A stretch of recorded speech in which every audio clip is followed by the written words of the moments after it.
Hello friends, आज की इस वीडियो में हम लोग देखेंगे यूपी बोर्ड के से रिलेटेड जितने भी क्वेश्चंस पूछे जाएंगे। ये वीडियो आप लोगों के लिए उतनी ही हेल्पफुल होगी अगर आप ये पूरा वीडियो देखते हैं तो हम लोग टाइम वेस्ट न करते हुए जल्दी से शुरू करेंगे। पहला है चैप्टर प्रकाश और विद्युत प्रभाव। इसमें जितने क्वेश्चन हम आपको बताएंगे वो आप नेसेसरी तौर पे बिल्कुल समझ जाइए कि ये एग्ज़ाम में पूछे जाने वाले प्रश्न हैं। अगर इसको तैयार कर लेंगे तो ये बिल्कुल आसान हो जाएगी फिजिक्स, और 70 नंबर आपके ऐसे ही पक्के हो जाएंगे। तो ध्यान से समझिए प्रकाश विद्युत प्रभाव होता क्या है। ये मेरा हैंड रिटन नोट्स है, मैंने खुद इसको लिखा है, तो आप थोड़ा सा ध्यान दीजिएगा। देखिए प्रकाश विद्युत प्रभाव होता क्या है। सन 1887 ईस्वी में हर्ट्ज ने यह देखा कि जब विद्युत विसर्जन नलिका के ऋण प्लेट पर पराबैंगनी किरणें डाली जाती हैं तो परिपथ में विद्युत धारा का प्रवाह हो जाता है। इसका कारण बताने में हर्ट्ज असफल रहा। 1888 ईस्वी में हाल्वेस नामक वैज्ञानिक ने यह बताया कि जब पराबैंगनी किरणें ऋण प्लेट पर डाली जाती हैं तो वहां से इलेक्ट्रॉन उत्सर्जित होने लगते हैं, जिन्हें प्रकाश विद्युत इलेक्ट्रॉन कहते हैं। ये इलेक्ट्रॉन धन प्लेट के आकर्षण के कारण धन प्लेट पर पहुंच जाता है, जिससे परिपथ पूर्ण हो जाता है और परिपथ में धारा का प्रवाह हो जाता है। परंतु जब यही पराबैंगनी किरणें धन प्लेट पर डाली जाती हैं तो परिपथ में धारा का प्रवाह नहीं होता है। इस बात का कारण स्पष्ट करने में हाल्वेस असफल रहा। सन 1898 ईस्वी में जे थॉमसन आए और उन्होंने यह बताया कि जब पराबैंगनी किरणें धन प्लेट पर डाली जाती हैं तो धन प्लेट से सभी प्रकाश विद्युत इलेक्ट्रॉन उत्सर्जित होने लगते हैं, परंतु सामने कैथोड की प्लेट द्वारा प्रतिकर्षित होने के कारण परिपथ पूर्ण नहीं हो पाता है, जिससे परिपथ में धारा का प्रवाह नहीं हो पाता है। प्रकाश द्वारा उत्सर्जित इलेक्ट्रॉनों को प्रकाश विद्युत इलेक्ट्रॉन या फोटो इलेक्ट्रॉन कहते हैं तथा इन इलेक्ट्रॉनों के कारण प्रवाहित धारा को प्रकाश विद्युत धारा कहते हैं। ये था प्रकाश विद्युत प्रभाव। अब इसके आगे हम लोग थोड़ा देखेंगे। इसके आगे ये चीज़ इम्पोर्टेंट नहीं है, ये एक चीज़ इम्पोर्टेंट है, थोड़ा ध्यान से इसको याद कर लीजिएगा। देखिए देहली आवृत्ति अथवा संस्तब्ध आवृत्ति, ये होता क्या है, यानी प्रकाश की वह न्यूनतम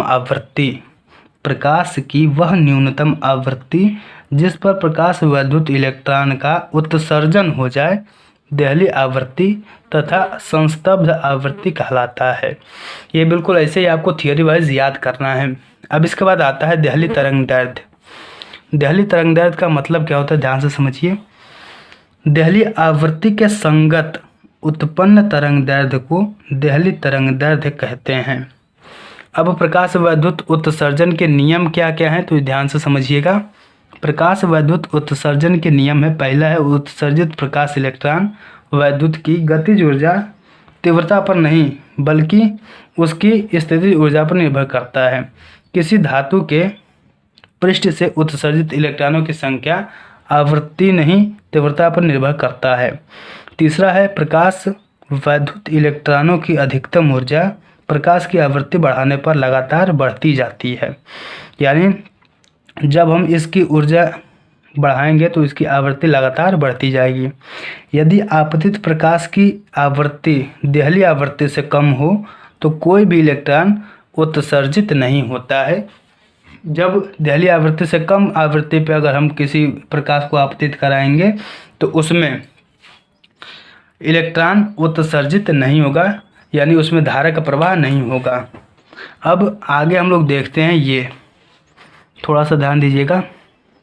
आइंस्टीन का परावैद्युत प्रकाश का समीकरण।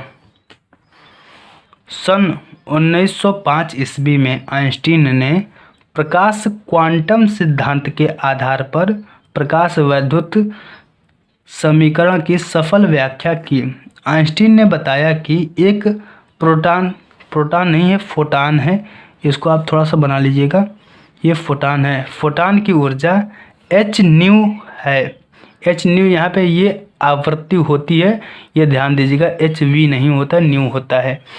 जब ये फोटान, जहाँ प्रोटॉन है वहाँ आप फोटान कर लीजिएगा, फोटान किसी धातु के इलेक्ट्रॉन से टकराता है तो यह अपनी संपूर्ण ऊर्जा उस इलेक्ट्रॉन को दे देता है जिससे वो टकराता है और उसका अस्तित्व समाप्त हो जाता है।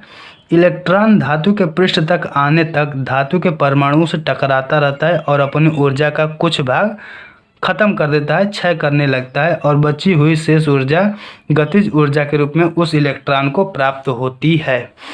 पूरा ये समीकरण ऐसे बना हुआ है, इस चीज़ को आप एक बार याद कर लीजिएगा पूरा कैसे कैसे है। इतना टाइम नहीं कि हम इसको डिटेल में समझा सकें, ठीक है। तो half mv² maximum equal to h nu minus nu naught, यानी इसको v आप ना बोलिएगा, न्यू बोलिएगा, h न्यू होता है फोटान की ऊर्जा। फोटान की ऊर्जा कितनी होती है तो h न्यू होती है, h न्यू फोटान की ऊर्जा होती है।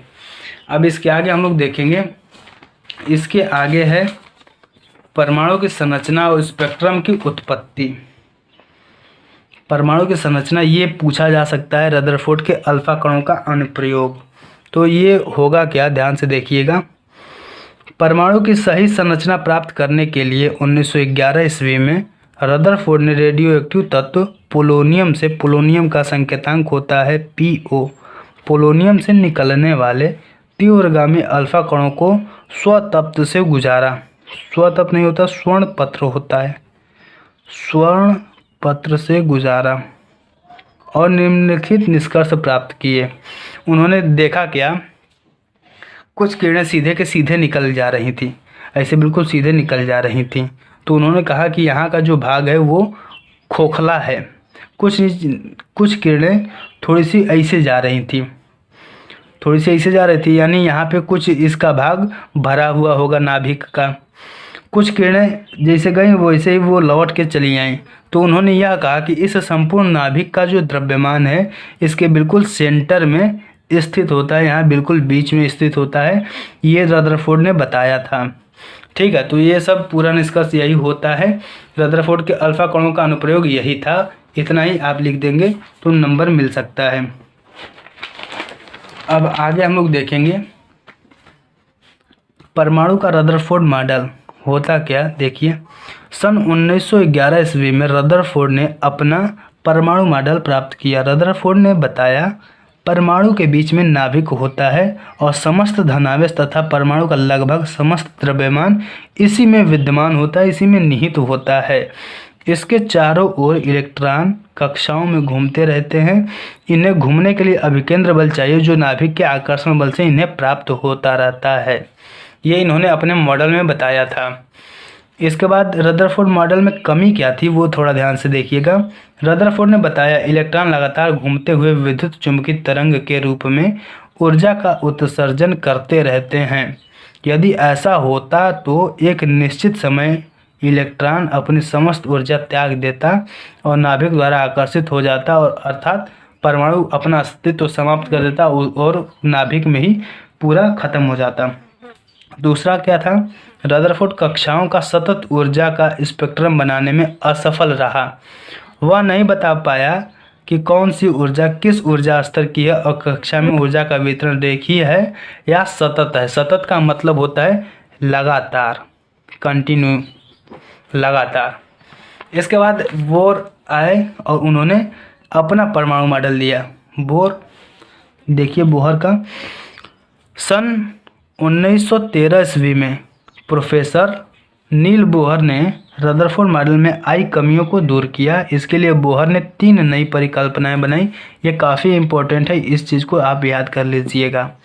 पहला है इलेक्ट्रॉन केवल उन्हीं कक्षाओं में घूम सकता है जिनका कोणीय संवेग h/2π का पूर्ण गुणज है। ये चीज़ आप याद कर लीजिएगा, h/2π, क्योंकि यह कई बार पूछा गया है एग्जाम से, 1 नंबर में पूछा गया और ऐसे भी पूछा गया है।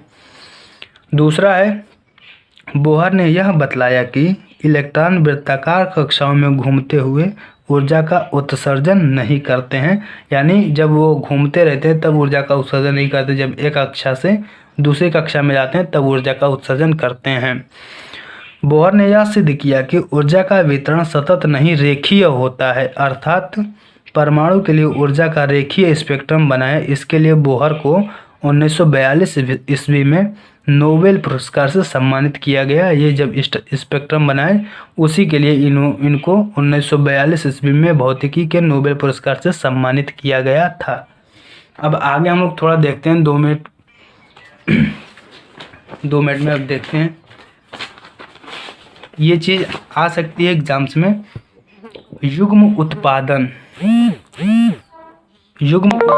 या युग्म विनाश, ये दोनों चीज़ पूछी जाती है। युग्म उत्पादन या युग्म विनाश नाभिकीय ऊर्जा से है।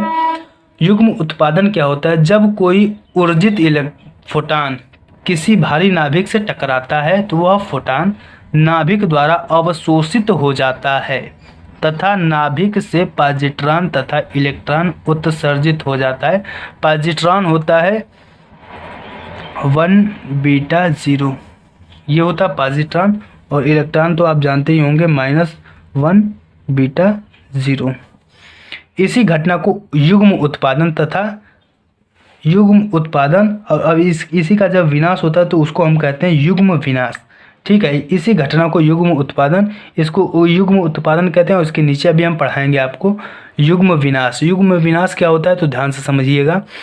जब पॉजिट्रॉन तथा इलेक्ट्रॉन एक दूसरे से टकराते हैं तो 2 फोटॉनों का निर्माण करते हैं। इस घटना को युग्म विनाश कहते हैं। यानी ये इसका सूत्र है, देखिए 2 पॉजिट्रॉन और इलेक्ट्रॉन है, ये प्लस का है, ये माइनस है। +1 बीटा 0 प्लस -1 बीटा 0, जब ये 2 मिलते हैं तो ये 2 फोटॉनों को उत्सर्जित करते हैं। और हम आपको बताएं कि फोटॉनों की ऊर्जा होती है hν के बराबर। अगर इतने में आपको कोई दिक्कत है तो आप हमें कमेंट कर सकते हैं। ओके, और आगे वाले अभी वीडियो में हम आपको, जो कल वीडियो बनेगा या परसों, तो उसमें हम आपको अंकीय इलेक्ट्रॉनिक यानी डिजिटल परिपथ हम वो बना करके आपको सेंड कर देंगे। अगर आपको वीडियो पसंद आए तो आप लाइक कमेंट शेयर जरूर कर दीजिएगा। ओके, थैंक यू दोस्तों।